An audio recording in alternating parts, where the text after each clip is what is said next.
এরকমভাবে তিনি ভয়ভীতি দেখায় যে বিএনপির নেতা। এতদিন ছিল আমলিকের, তার নাম বেঁচে চলছে, এখন সে বিএনপির নেতা হয়ে গেছে। আমরা 16 বছর ভুক্তভোগী হইলাম, আমরা এত কিছু করলাম, এখন আমরা বিএনপির কেউ হইতে পারি না, উনি আইসা বিএনপির নেতা বনে যায়।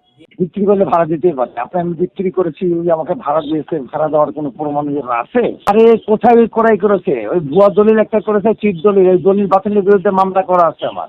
হ্যাঁ, মামলা খারিজ করেছে, হারিনি। মামলায় যথাযথ প্রমাণ ওই কোর্টে আমি পারিনি, আমি তার উপর কোর্ট আছে, তার উপর কোর্টে দেখবো। ওখানে খারিজ হয়েছে, আমি হাইকোর্টে এটা আবার আপিল করবো। আমার কাগজপত্র অর্ডার আমি এখনো পাই নাই, অর্ডার পেয়ে গেলে আমি এই কোর্টে, আমি হাইকোর্টে আপিল যাবো। ঠিক আছে? হ্যাঁ, যথাযথ প্রমাণের কথাটাই আপনি বলতে পারবেন, ঠিক আছে, কিন্তু যথাযথ প্রমাণ আমি এই কোর্টে করতে পারিনি, উপর কোর্টে যে আমি করবো। আমি মোহাম্মদ মাসুদ রানা, শাহ দুরুলের মোড়, শাহ মখদুম থানা, রাজশাহী। আজ আমি এবং আমার পরিবার চরম অসহায়ত্ব, উদ্যোগ ও নিরাপত্তাহীনতার মধ্যে আপনাদের সামনে উপস্থিত হয়েছি। আমাদের একমাত্র উদ্দেশ্য হলো আইনের প্রতি শ্রদ্ধা রেখে ন্যায় বিচার প্রার্থনা করা এবং আমাদের বৈধ সম্পত্তি রক্ষায় প্রশাসনের দৃষ্টি আকর্ষণ করা। আমি গত 5ই মার্চ 2025 তারিখে রাজশাহীর বড়বনগ্রাম মৌজার নওদাপাড়া শহীদ জিয়া শিশু পার্ক সংলগ্ন ফরাদ ও ফিরোজ খানের নামে রেজিস্ট্রিকৃত টিন সেট বাড়ি ও দোকান সহ 2 কাঠা জমি বৈধভাবে ক্রয় করি। পরবর্তীতে আমি ও আমার স্ত্রী আরিফা খাতুনের নামে যথাযথ নিয়মে নামজারি খারিজ সম্পূর্ণ হয় এবং সরকারি খাজনা 2026 থেকে 2027 অর্থবছর পর্যন্ত পরিশোধ করা হয়েছে। কিন্তু জমির দখল বুঝে নিতে গেলে জাকারিয়া আলামিন নামে এক ব্যক্তি, যিনি বিএনপির কথিত সহযোগী সংগঠন রাজশাহী মহানগর জিয়া মঞ্চর সাধারণ সম্পাদক পরিচয়ে সেখানে অবস্থান করে, জমিটির মালিকানা দাবি করেন এবং আমাদের দখল গ্রহণে বাধা দেন। তিনি আদালতে মামলা রয়েছে বলে বিভিন্নভাবে ভয়ভীতি প্রদর্শন করেন। আমাদের অভিযোগ, অতীত আওয়ামী লীগের রাজনীতিক প্রভাবকে কাজে লাগিয়ে এবং তৎকালীন 17 নং ওয়ার্ড কাউন্সিলর শাউর কুবুদ্দিতে তিনি এই সম্পত্তি আত্মসাতের উদ্দেশ্য দলিল বাতিলের মামলা দায়ের করেন, কিন্তু বিজ্ঞ আদালতে তিনি তার অভিযোগ প্রমাণ করতে ব্যর্থ হন, ফলে মামলাটি খারিজ হয়ে যায়।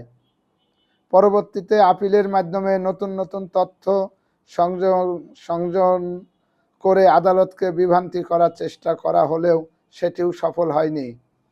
আমরা উক্ত জমির নথি থেকে জানতে পেরেছি 2005 সালে 2 জানুয়ারি জাকারিয়া আলামিন নিজেই এই জমি মোয়াজ্জেম হোসেন ও তার স্ত্রী চাশমে আরা বেগমের কাছে বিক্রি করে দখল বুঝিয়ে দেন। তখন জমিটি ফাঁকা ছিল। পরে নতুন মালিক সেখানে টিন সেট বাড়ি ও দোকান নির্মাণ করেন। পরবর্তীতে ঢাকা চলে যাওয়ার সময় একই জাকারিয়া আলামিনকে ভাড়াটিয়া হিসাবে রেখে যান এবং তিনি দীর্ঘদিন ভাড়াও পরিশোধ করেন, অথচ পরবর্তীতে সে একই ব্যক্তি জমির মালিকানা দাবি করে মামলা দায়ের করেন। এছাড়া দলিলে ব্যবহৃত ফিঙ্গারপ্রিন্ট জাল বলে যে অভিযোগ তোলা হয়েছিল, ফরেনসিক পরীক্ষায় সে অভিযোগের সত্যতা পাওয়া যায়নি, বরং আদালতে উপস্থিত বৈজ্ঞানিক পরীক্ষার প্রতিবেদনে সংশ্লিষ্ট ফিঙ্গারপ্রিন্ট তার নিজের বলে প্রতীয়মান হয়। পরবর্তীতে আদালতও বিবাদীর পক্ষে অনুকূলে রায় প্রদান করেন। আমাদের অভিযোগ, আদালতের একাধিক রায়, সরকারি রেকর্ড, নামজারি ও খাজনা পরিশোধের প্রমাণ থাকার পরও জাকারিয়া আলামিন বিভিন্ন রাজনৈতিক পরিচয় ব্যবহার করে এখনও আমাদের বৈধ সম্পত্তি দখলের অপচেষ্টা চালিয়ে যাচ্ছেন। এতে আমরা চরম হয়রানি, মানসিক নির্যাতন ও নিরাপত্তাহীনতার মধ্য দিয়ে কাটাচ্ছি।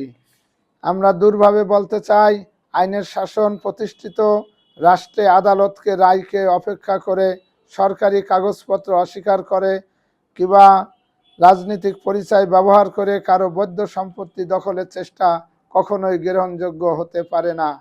যদি এমন কর্মকাণ্ডের বিরুদ্ধে যথাযথ ব্যবস্থা গ্রহণ না করা হয়, তাহলে সাধারণ মানুষের আইন ও বিচার ব্যবস্থার উপর আস্থা ক্ষুণ্ণ হবে এবং ভূমিদস্যুতা আরও উৎসাহিত হবে।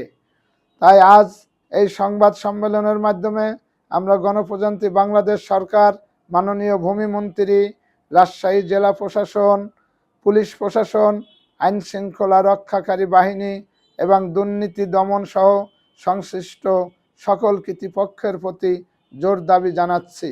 আমাদের বৈধভাবে ক্রয়কৃত জমির শান্তিপূর্ণ ভোগ দখল নিশ্চিত করা হোক।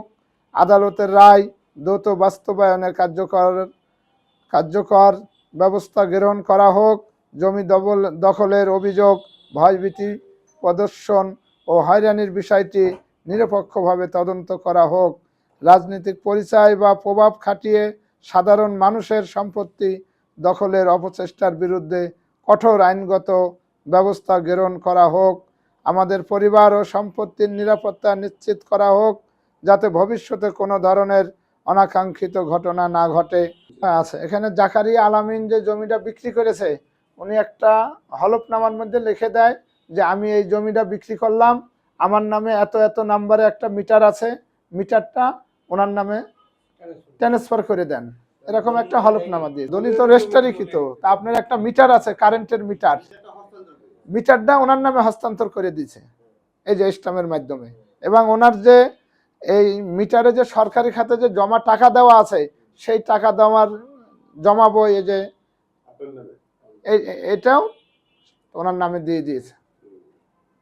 এবং উনি যে মূল দাবি করেছে যে এই জমি আমি বিক্রি করি নাই, অন্য লোক দাঁড় করাইয়া সে জমিটা রেজিস্ট্রি করে নিয়েছে। সেখানে জজে বলছে যে ওনার নামে নিয়ে সব বালাম বই সব সিআইডিতে পাঠানো, সিআইডি থেকে প্রতিবেদন আসছে ফিঙ্গার ওনারই, এবং উনি এই জমি বিক্রি করেছে, জাকারিয়া আলামিন জমি বিক্রি করেছে, এটা সিআইডির প্রতিবেদনে স্পষ্ট আছে। এবং তারপরেও সে আবার দাবি করছে তার হাতের এখন নগদে আবার তার হাতের ফিঙ্গারপ্রিন্ট পরীক্ষা করতে হবে। তো সেটাও আবার বিজ্ঞ আদালত কাটিস পেপারে 25টা টিপসই নিয়ে সেটাও পাঠাইছে। সেখানে সে জালিয়াতি করছে যে বেশি করে কালি দিয়ে ঘষা মাজা করে যাতে ধরতে না পারে, এই কারণে এই যে দেখেন বেশি কালি দিয়ে ঘষা মাজা করছে যাতে ধরতে না পারে।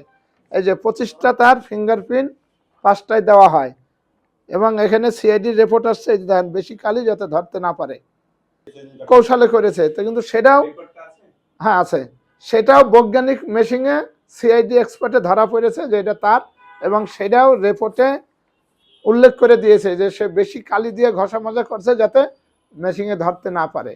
তো সেটাও তাদের কষ্ট হয়েছে, তারা নাকি বৈজ্ঞানিক মেশিনে ধরে এই যে রিপোর্টে সব কিছু লিখে দিয়েছে। না, উনি জোর করে দখল করে রাখছে। উনি বলছে যে যদি রায় আপনারা পান আপনারা জমি নিয়ে নেবেন, যদি আমরা পাই আমরা, তো আমরা মানিয়ে নিয়েছি, ঠিক আছে।